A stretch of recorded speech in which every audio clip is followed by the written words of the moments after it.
बिस्मिल्लाहिर्रहमानिर्रहीम। अस्सलामुअलैकुम। Welcome to Fatima's kitchen. आज मैं आपके साथ आम की सवैयों की बहुत ही मज़ेदार रेसिपी शेयर करूंगी। ये इतने मज़े की सवैया बनती है कि आप मैंगो आइसक्रीम को और मैंगो शेक को पीछे भूल जाएंगे जब आप एक बार इसको बनाएंगे। यहाँ पे सिर्फ एक आम चाहिए होगा हमें, जिसको पील अप करने के बाद हम इसका एक पेस्ट बना लेते हैं। ग्राइंडर में डाल के, ग्राइंडर जूसर में डाल के इसको ग्राइंड कर लेते हैं और आते हैं नेक्स्ट स्टेप की तरफ। यहाँ पे एक कढ़ाई लेंगे, उसमें 2 खाने के चम्मच हम शामिल करेंगे ऑयल। 2 खाने के चम्मच से ज़्यादा इस्तेमाल मत कीजिएगा, ऑयल इतना ही ठीक है। साथ ही अब हम इसमें हाफ़ कप के बराबर सवैया ऐड करेंगे। ये बारीक वाली नहीं, मोटी वाली सवैया है। इसको 3 से 4 मिनट हम इसको फ्राई करेंगे, बिल्कुल लो फ्लेम पे। ज़्यादा फ्राई मत कीजिएगा ताकि इसका कलर ख़राब ना हो। 3 से 4 मिनट फ्राई करने के बाद अब हम इसमें 3 गिलास भर के दूध का शामिल करेंगे। साथ ही 2 खाने के चम्मच भर के हम इसमें मलाई शामिल करेंगे। इसमें क्रीम का भी इस्तेमाल किया जाता है, कंडेंस मिल्क का भी इस्तेमाल किया जाता है, लेकिन मैंने पूरी कोशिश की है कि मैं इसको एक फ्रेंडली बजट रेसिपी बनाऊं। इसलिए मैं आपको घर में जो चीज़ें अवेलेबल होती है वो ही इस्तेमाल करना बताऊंगी इसमें, लेकिन फिर भी ये इतने मज़े की सवैया बनेंगी इंशाल्लाह। चुटकी भर हम इसमें शामिल करेंगे इलायची का पाउडर। इलायची का पाउडर ना हो तो आप इसमें 4 सब्ज़ इलायची शामिल कीजिएगा। और यहाँ पे मैंने ड्राई फ्रूट्स और 1 खाने के चम्मच भर के कस्टर्ड पाउडर को ग्राइंड कर लिया है। अगर और ड्राई फ्रूट्स ना हो तो सिर्फ बादाम लीजिएगा और कस्टर्ड पाउडर में उसको ग्राइंड कर दीजिएगा। और अगर बादाम भी ना हो तो 1 खाने का चम्मच भर के इसमें वनीला कस्टर्ड पाउडर शामिल कीजिएगा।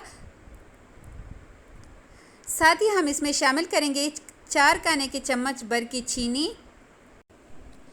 वीडियो देखते हुए अगर आपको मेरी वीडियो ज़रा सी भी अच्छी लगी हो तो आप लोगों से एक रिक्वेस्ट है कि प्लीज़ मेरी वीडियो को लाइक करें, मेरे चैनल को सब्सक्राइब करें, बेल आइकन को प्रेस करें ताकि मेरी आने वाली हर वीडियो जो बहुत फ्रेंडली बजट वाली होती है सबसे पहले आप तक पहुँचे, वो भी बिल्कुल फ्री में। अब इसमें बॉईल आ चुका है तो इसमें थोड़ा सा ही हम बादाम शामिल करेंगे। अब इसको छोड़ देते हैं 10 मिनट्स के लिए ताकि जो सवैया है वो अच्छे से कुक हो जाए, दूध इसका गाढ़ा हो जाए। बिल्कुल लो फ्लेम पे ही हमने इसको कुक करना है। और यहाँ पे 10 मिनट हो चुके हैं। अब सवैयों को चेक कर लेते हैं। सवैया अच्छे से कुक हो चुकी है। ये देखिए अंदर तक ये बिल्कुल नरम हो चुकी है। इस टाइम पे हमने फ्लेम को ऑफ़ कर देना है और इसको साइड पे रख के ठंडा होने देंगे ताकि ये अच्छे से ठंडा हो जाए। उसके बाद जो हमने एक मैंगो लिया था उसकी हमने प्यूरी बना ली थी।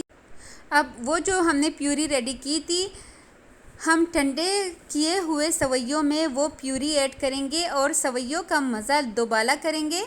मैंगो को ग्राइंड करते हुए अगर आपको लगे कि मैंगो ग्राइंड नहीं हो रहा तो उसमें 3 से 4 खाने के चम्मच दूध शामिल करें तो बहुत ही ज़बरदस्त उसका पेस्ट रेडी हो जाता है।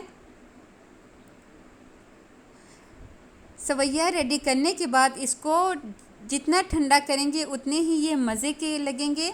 और बिल्कुल भी अगर इसको हम बिल्कुल नॉर्मल टेम्परेचर पे इसको हम खाएंगे, इसको सर्व करेंगे तो इसका जायका इतने मज़े का नहीं आएगा जितना इसको ठंडा करने के बाद इसका जायका दोबाला हो जाता है।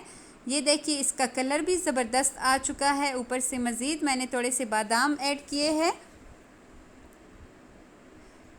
तो ये लीजिए हमारी मैंगो वाली सवैया रेडी हो चुकी है। आई होप आपको बहुत अच्छी लग रही होंगी, मुंह में पानी भी आ गया होगा।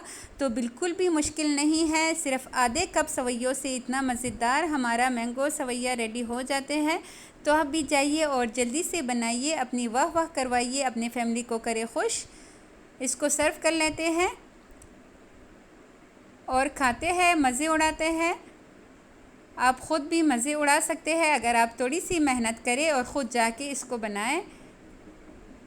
तो मिलते हैं नेक्स्ट किसी बहुत ही अच्छी रेसिपी के साथ। तब तक के लिए इजाज़त दीजिएगा। अपना ढेर सारा ख्याल रखिएगा। अल्लाह हाफ़िज़।